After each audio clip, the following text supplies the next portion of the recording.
السلام عليكم ورحمة الله. مازال رانا مع الموضوع تاع كيفاش تتزوج. واحد المشكل يطيحوا فيه بزاف الشباب، خاصة الشاب الملتزم، الشاب اللي يحب البنت متحجبة وتكون مستقيمة وتكون إنسانة ذات دين.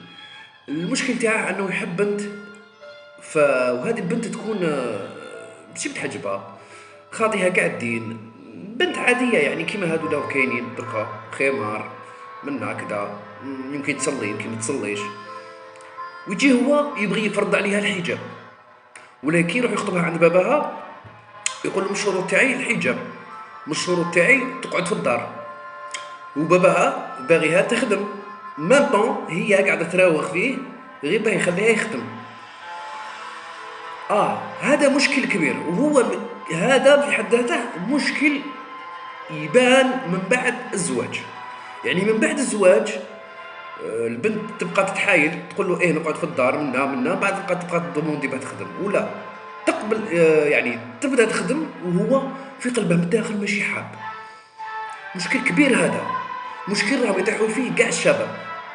يا خويا كي تحب تتزوج حبيت وحده ما راهيش حابه تقتنع بالراي تاعك، تفرجش عليها، وباباها ما حجبهاش ما تجيش تحجبها،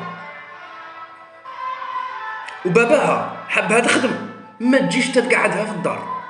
باباها رافد الفكره تاع لي فيمينيست، البنت تخدم دير اللوطو دير السكنه. حنا ماناش كونتر هاد الهضره تاع تخدم وكاع ضروري احكام، لكن الفكره تاع لي فيمينيست راه غالب على كاع الناس كاع تشوف بالماديات، ما كاش لا راه يشوف للاخلاق والدين والتربيه، والسيد يكون يخاف ربي والبنت تكون تخاف ربي، وباللي يخوف ربي هو اللي يدير الدار. الناس كاع راه تشوف بالماديات حبيبي. الور انت ما تروحش عند وحده هي في طريق انت حاب ترجعها للطريق، لازم تدي حاجه تشبه لك. العكس كذلك، انت ما تحبش حبه وحده متحجبه، ما تروحش تجيب وحده متحجبه. انت ما تحبش وحده قاعده في الدار، تحبها خدامه، ما تروحش تجيب وحده قاعده في الدار. نعرف ديكا انايا مراه متحجبه جات عند راجلها قال لها نحي الحجاب، انا انسان بريستيج، انا انسان انا كلاس لاوت كام، ما لازمش تلبسي الحجاب. في هذه الحالة لازم الإنسان يروح عند الناس اللي تشبه له، شوف روحه كي داير، حط كاع النقاط على الحروف، يمكن تتنازل على حاجة ولا زوج صغار، لكن خذ حاجة تشبه لك.